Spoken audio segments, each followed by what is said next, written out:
Hello, dear radio listeners. As the world is becoming a global community, volunteering amongst young people is becoming a global trend. In the brink of humanitarian disaster, social instability, the sense of a global community is attracting young people to help, improve their skills or experience unpaid work that contributes to the community's well-being. We asked some people on the street whether they knew what was volunteering and what they thought about this altruistic activity. Yeah, what we just want to ask you is do you know what is volunteering? No, I don't know. No. Never heard about it? No. It's I don't live here, I'm from UK, Okay. but I'm on holiday here, so I don't But even if you are know from anything. UK, you really speak good English and you know the word volunteering. Yeah. So what is volunteering? In general? I don't know, you volunteer the people, I don't know, what, they can do stuff, I don't know. Okay. So do you have volunteers in UK? No. No? No, not really. Volunteering, yes, it's applying to do something. Okay, maybe you can say more about it? Well, it's applying to do something. I am volunteering to answer your question. As an example, I don't really know the meaning of it, but I know for what it is used. Okay. Do you know any examples about volunteering? The participant volunteered to answer the question. Okay. So. What is volunteering? That's when you participate in some kind of projects or something and you most probably won't get paid, at least by money. Do you know what is volunteering? I do. Yeah, I do. Okay, you can tell me what is volunteering? Well, volunteering means doing things for people for free, not gaining any money or anything for that. I've actually been volunteering for 7 months abroad. Okay. Yeah, it was a good stuff. It's good helping people for free. Is it kind of where you persuade yourself to help other people or something? Yes, I was volunteering Caritas. And what you did there? I was soup for old peoples. Yes. So can you maybe describe what is volunteering? Doing something to make people more happier. Volunteering? Mm-hmm. I think I know. Maybe you can say what is volunteering? It's collaborating with the people who makes vacation, who have vacation, I think, and so I speak better German. Ah, okay. Say it in German. Auf Ja. Deutsch sagen geht auch. Ja. Ja. Okay, was ist Freiwilligenarbeit? Was ist freiwillige Arbeit? Ja, Freiwilligenarbeit. Was verstehen Sie nicht, was darunter man versteht? Na doch, aber wir machen ein Projekt und dazu ist die Frage, wir brauchen Leute von der Straße. Also wir starten die Radiosendung mit, was ist Freiwilligenarbeit? Also was denken Sie, was Freiwilligenarbeit ist? Wie ist das zu erklären? Also die Leute, die etwas Freizeit haben und die auch guten Willen haben, etwas zugunsten der Gesellschaft zu tun. Ich würde so das interpretieren. What is volunteering? Kas ira savanoriste? It's like good man. He making good job. I don't know. As a definition, volunteering is generally considered an altruistic activity and is intended to promote goodness or improve human quality of life. In return, this activity can produce a feeling of self-worth and respect. There is no financial gain involved for the individual. Volunteering is also renowned for skill development, socialization, and fun. It is also intended to make contacts for possible employment. It is helping, assisting, or serving another person or persons without pay. Many volunteers are specifically trained in the areas they work, such as medicine, education, or emergency service. Others serve on a as-needed basis, such as in response to a natural disaster. So, one of the biggest opportunities for volunteering is European Voluntary Service, which is a program supported by the European Commission. The program gives an opportunity to young people between 18 and 30 years old to become a volunteer in another country for a specified period, normally between 2 to 12 months.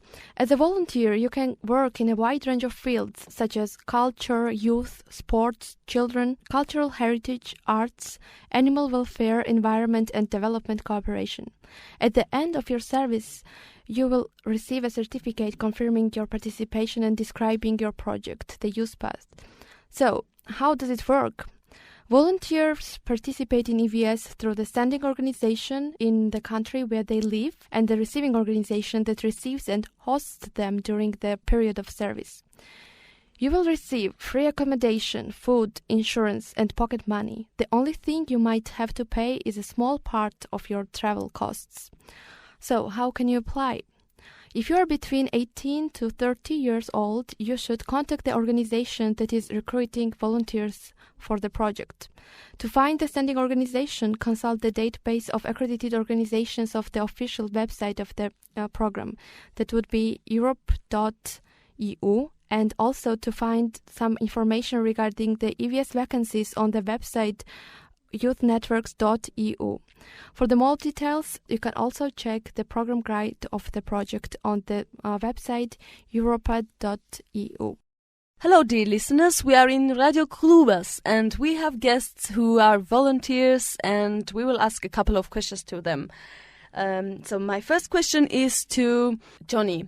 The first question is, how did you decide to volunteer and did you learn anything that will be helpful for you throughout your life? Well, yes, I would say I did. I wanted to go for volunteering directly after my school because I felt like I'm too young to continue or to start the educational way with studying and higher education. And plus I didn't know what I really wanted to do, so I thought 1 year off, 1 year volunteering is exactly the way to find myself. And what I took for my life is maybe that all sorts or plans which I had before the voluntary service changed afterwards. So I totally took different fields of studying, later also of now of work and so on. Okay, thank you very much for your answer. And my second question is to Ruben. How did you get the position of volunteer? Was it hard to apply and all this procedure? Was it tough or no? Yeah, at first you are going to search like a sending organization in your own country. That can be like many associations, like NGOs or also like the Red Cross is doing it, I know. And so you're going to the sending organization and they're going to prepare you, like how can you write the application. Normally you're just writing a motivation letter. You can do it in the language of the country you want to go, or you can also do it in English. And then you send it like per email to many organizations, and then they're going to respond if no or not. Okay, thank you very much. And we have also another guest here in our studio in Radio Klubbas. It's Manana from Georgia. Is there anything that you would recommend to future volunteers from your own experience? Well, hello. I would recommend before they go for international volunteering that they choose the project they are going for very carefully, because sometimes people choose just a country because they would like to live in this country for 1 year and then they are not happy with their project. So I would really recommend that when they choose the project, they really carefully check if the activities are nice and if they would like to do that, because it's not only about living, it's also about working there, and you should really enjoy like every minute of that work. Mm-hmm. My next question is going just from your answer. According to which characteristics you choose a country or a program? Is it important that it's a country which is culturally more close to your own, or how do you orientate yourself when choosing a volunteering program? When I was choosing the country, I chose the one which was completely different from my home country, because when you are going abroad, you are challenging yourself. So if it's a challenge, let's take the biggest one. And that's why I chose Lithuania. Okay, and you guys, how did you choose a country? Whether it was important also the country you are going to or the program itself? Because volunteering is something that no matter what you do, it's intercultural and throughout the world. You could do it just in your home country, for example. How did you choose? Well, yeah, exactly. It's like I was thinking that I would definitely go for a cool project rather than for a cool country. So I didn't look for like special countries. I applied through whole Europe, but always for a special type of projects, those which are related to media, because it was what I was interested in and I wanted to work in the field. And then Lithuania was first who accepted me, so this is why I came here. So somehow it was by chance. Yes. And you, Robin? Yeah, so I went to Spain, and it had many reasons that I went to Spain. The first reason were, like, of course, I searched a country who fits to me, like the people and where I could, like, imagine to live sometime. Then also, like, because of the rich history that you can see a lot there. And the third point was, like, the language. Like, the Spanish language is a quite important language, and so I had the chance to learn the language there. Thank you, dear guests. I hope that your recommendations and your experience would be helpful for our listeners. Maybe there are people who just don't know what to do with their life and they can take a year and think about their future. Thank you, dear listeners, for being with us this few minutes. Bye-bye.